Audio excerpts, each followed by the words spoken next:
네, 말씀을 보겠습니다. 마태복음 5장 14절로 16절까지의 말씀이 되겠습니다. 너희는 세상의 빛이라. 산 위에 있는 동네가 숨겨지지 못할 것이요 사람이 등불을 켜서 말 아래에 두지 아니하고 등경 위에 두나니 이러므로 집안 모든 사람에게 빛이 느니라. 이같이 너희 빛이 사람 앞에 비치게 하여 그들로 너희 착한 행실을 보고 하늘에 계신 너희 아버지께 영광을 돌리게 하라. 아멘. 예, 따라서 해보시겠습니다. 나는 세상의 빛입니다. 나는 세상의 빛입니다. 여러분, 성경 창세기에 보면 셋의 계보와 가인의 계보를 말해주고 있습니다. 이 둘이 하나님 나라와 세상 나라를 이루었습니다. 두 종류의 인생을 말합니다.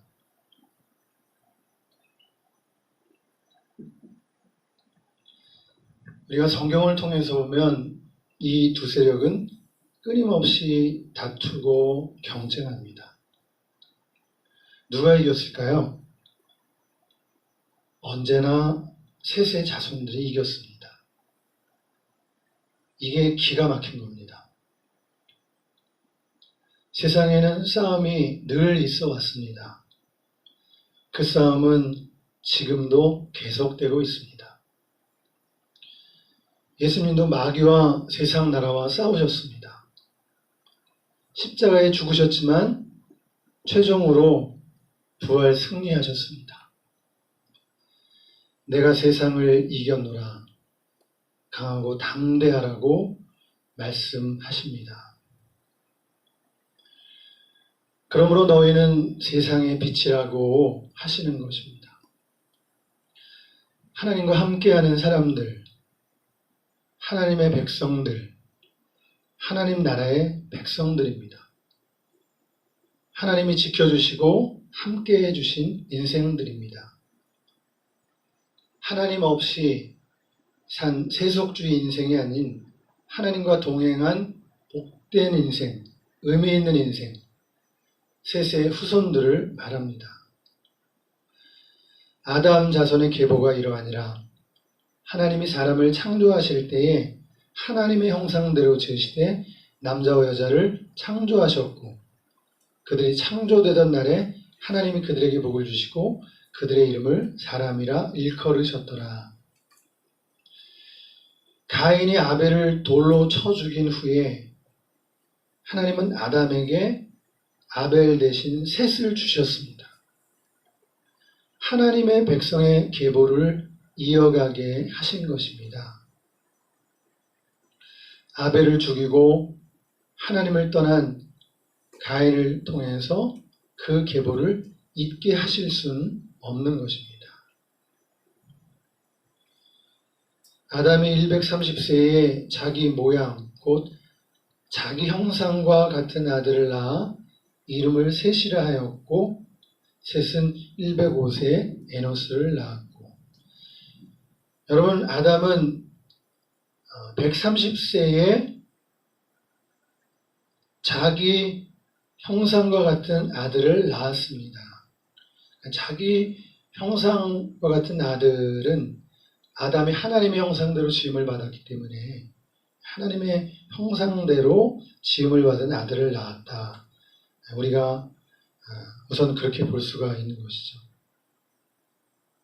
그리고 두 번째는 이제 아담은 이제 타락한 존재가 되었습니다. 그러므로 자기 형상을 따른 아들이라고 할 때 그 죄성을 가진 그런 아들을 낳았다라는 그런 이중적인 의미로도 볼 수가 있을 것입니다.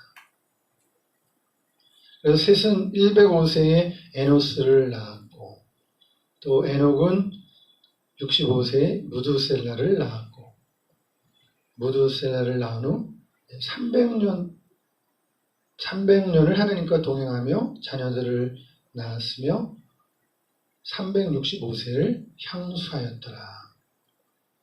에녹이 하나님과 동행하더니 하나님이 그를 데려가심으로 세상에 있지 아니하였더라. 무두셀라는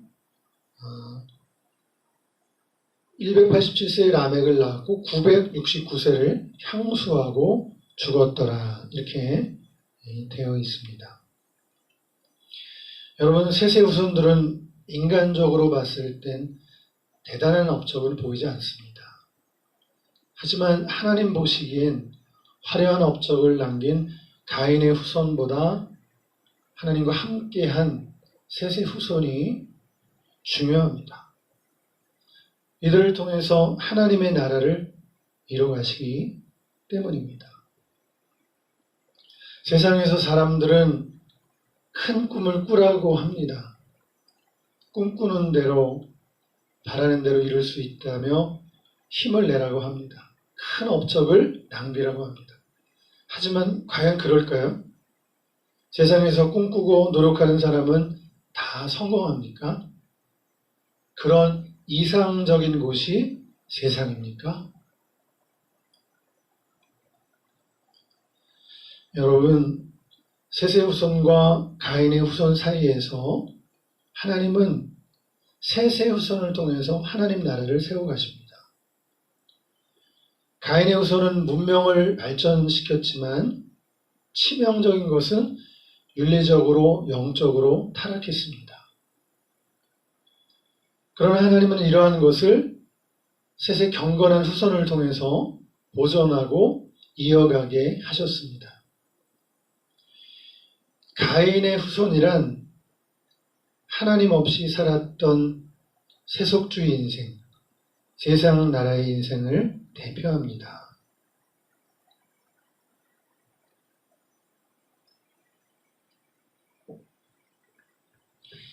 가인이 여호와의 앞을 떠나 나가 에덴 동편 놋 땅에 거하였더니 아내와 동침하니 그가 잉태하여 에녹을 낳은지라.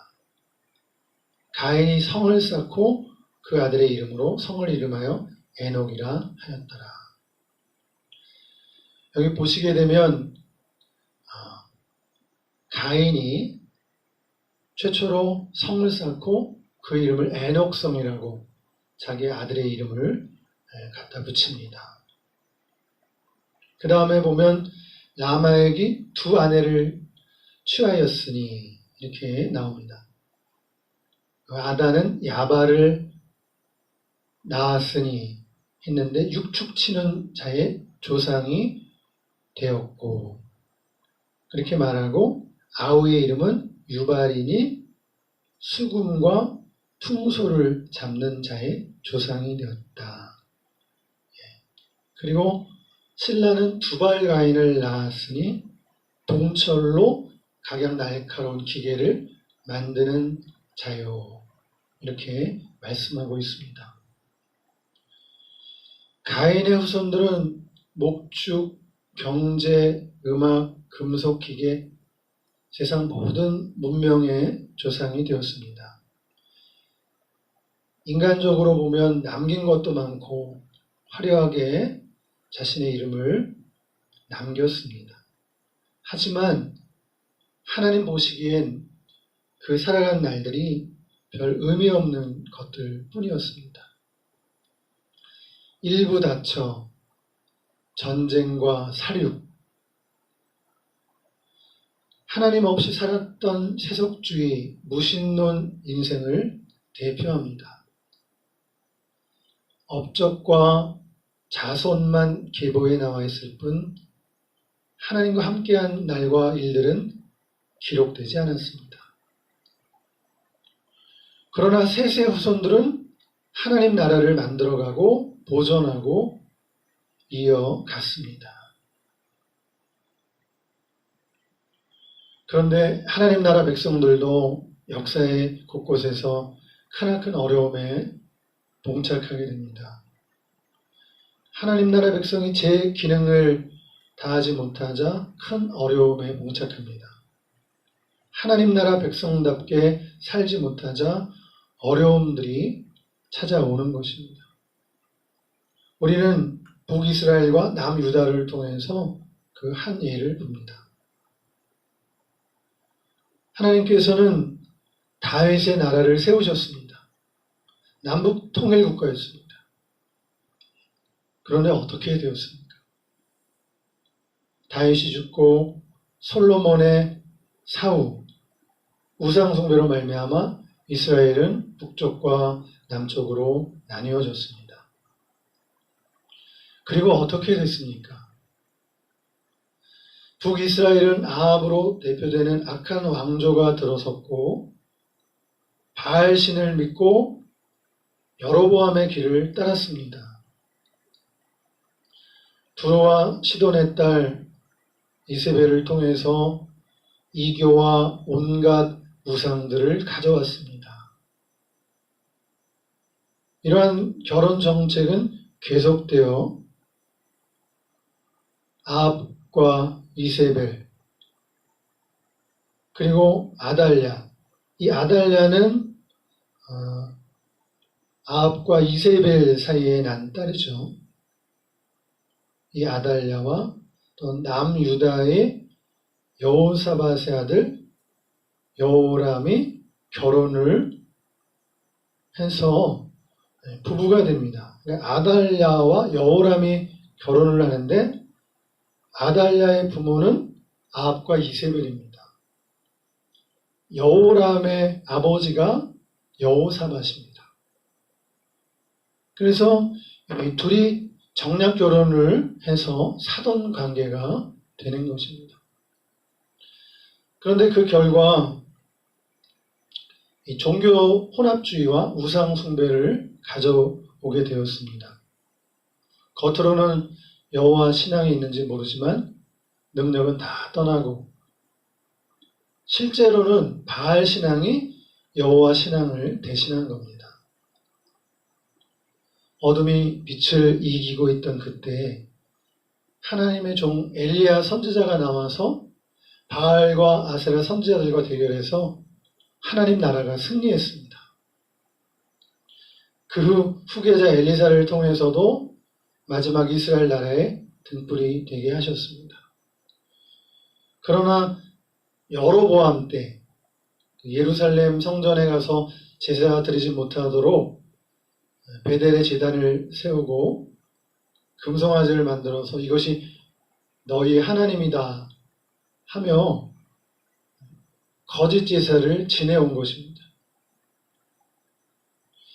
이러한 계속되는 타락에 엘리사는 하나님의 분부를 행하는데 한 선지생도를 보내서 예후에게 기름을 부어 바알 우상을 섬기는 이스라엘 왕조를 심판하시는 하나님의 거사를 준비시킵니다. 기름 부음을 받은 이유는 젖은 이불을 덮어 씌워서 왕을 죽이고는 친히 왕이 되어 종교개혁을 이루는데 바알 종교를 샅샅이 제거합니다. 아합과 이세벨이 죽임을 당하고 아달랴도 죽고요. 그들을 따른 거짓 선지자들도 제거됩니다. 바알 산당이 회파되고 성전 기구들은 불살라지고 이방 신전, 우상 창고는 화장실로 변했습니다. 그런데 예후의 개혁에 문제가 생겼습니다. 이 예후는 개혁 작업을 완수했지만 그의 정치적 야망을 버리지 못하고 북이스라엘의 베델의 단을 허물지는 못했습니다. 북이스라엘 거민들이 남쪽 예루살렘에 와서 예배드리고 제사드리는 것을 두려워한 나머지 북쪽에 금송아지로 만든 베델의 제단을 그대로 둔 것입니다. 성경은 이때로부터 북이스라엘은 주변 아람 나라의 침공을 받고 전쟁은 끊임없고 큰 어려움을 당함을 기록합니다. 그러나 예후가 전심으로 이스라엘 하나님 여호와 율법을 지켜 행하지 아니하며 여로보암이 이스라엘에게 범하게 한 그 죄에서 떠나지 아니하였더라. 이때 여호와께서 이스라엘에서 땅을 잘라내기 시작하시매 아로엘에서부터 길르앗과 바산까지 하였더라. 나라가 어려움을 당하고 아람 나라의 침공을 받게 되는 장면입니다. 여러분, 오늘 우리 교회에 있어서 또 개인적으로도 이 베델의 우상은 무엇인가 생각합니다. 돈인가, 교세인가, 헌금인가, 탐욕인가, 권세욕인가, 쾌락과 즐거움인가, 이기주의인가, 노는 것인가, 나만 잘 먹고 잘 사는 것인가, 재미인가, 노름인가, 온갖 중독인가.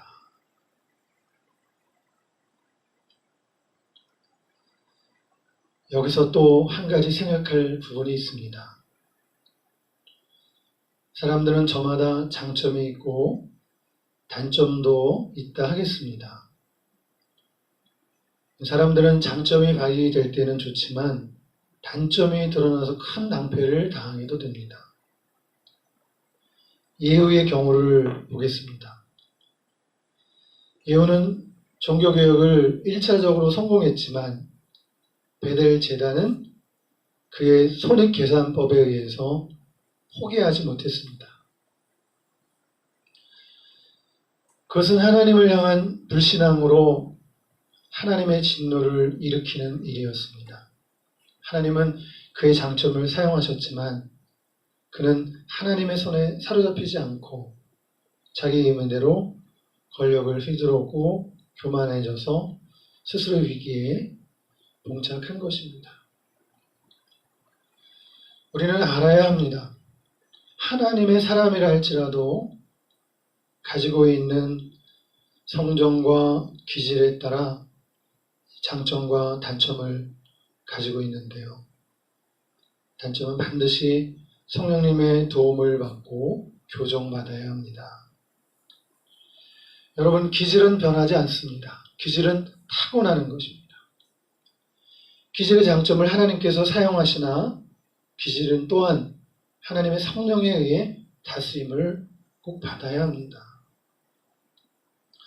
예후가 자기 기질대로 열심으로 1차 종교개혁을 이루었지만 그는 자신의 단점을 알아야 했습니다.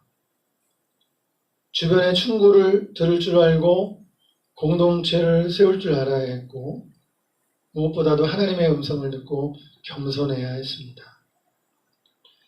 잘 나갈 때 선줄로 생각하는 자는 넘어질까 조심해야 하는 것입니다. 자기 의에 빠지고 교만해져서 하나님의 영광을 가릴 수 있기 때문입니다. 성령의 열매 중 절제의 열매가 있습니다. 이런 이유에서도 절제의 열매가 있는 것입니다. 우리 성도들도 성령의 절제의 열매를 맺어야 합니다. 일을 해도 과도하게 하지 않으며 화를 내도 적당히 낼 줄 알아야 합니다. 자기 의의를 드러내게 해서는 안 됩니다. 자기 영광과 교만을 나타내서는 안 됩니다. 분을 내어도 죄를 짓지 말며 해가 지도록 분을 품지 말라고 에베소서 4장에서 말씀합니다. 여러분, 그 이유는 무엇일까요? 그 틈을 타서 마귀가 역사하기 때문입니다. 성도들은 또한 일상에서 분노를 잘 풀어갈 수 있도록 해야 합니다.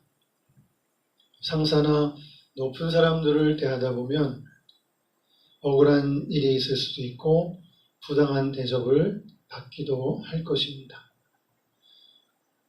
분노를 무조건 참으라는 것이 아니라 지혜롭고 온유하게 표현할 줄 알아야 한다는 것입니다. 이게 빛으로 사는 그리스도인들에게 필요한 것입니다. 여러분은 하나님 나라의 빛입니다. 네, 여러분은 하나님의 빛이세요. 여러분 안에 계신 예수님의 환한 빛을 비추고 사시길 축복합니다. 우리 그리스도인들은 크게는 하나님 나라를 위해, 작게는 대인관계나 직장 생활에 도움이 되기 위해서도 빛으로 사는 것입니다. 여러분 안에 주 예수님이 계십니다. 빛으로 사십시오. 주의 말씀대로 성령의 인도를 따라서 순종하십시오. 그리고 자신을 부끄러워 말고 수치스럽게 여기지 마십시오. 여러분은 하나님께서 지으신 걸작품입니다. 하나밖에 없는 작품입니다. 따라서 한번 해보세요. 나는 하나님의 걸작품입니다. 하나밖에 없는 작품입니다. 여러분, 그렇습니다. 하나님은 실수도 않고 실패하지 않으십니다. 여러분은 하나님의 지으신 걸작품인 것입니다. 서툴러도 표현해보고 부족해도 전진하십시오. 여러분들은 성장하고 있으며 하나님의 사람들인 것입니다. 축복하고 축복합니다. 사랑하고 사랑합니다. 기도하시겠습니다. 빛으로 살라고 하신 주님, 하나님, 우리가 우리 자신을 부끄러워하지 말고 서툰 고백이라도 표현할 줄 알고 전진하는 삶을 살게 하여 주옵소서. 그리스도 안에 나는 빛입니다. 형제도 빛입니다. 우리 각자의 성정과 기질을 알고 장점을 개발하며 단점을 보완하고 고쳐가며 무엇보다도 이 일에 성령님의 다스리심을 받게 하시옵소서. 주 예수님의 이름으로 기도하옵나이다. 아멘.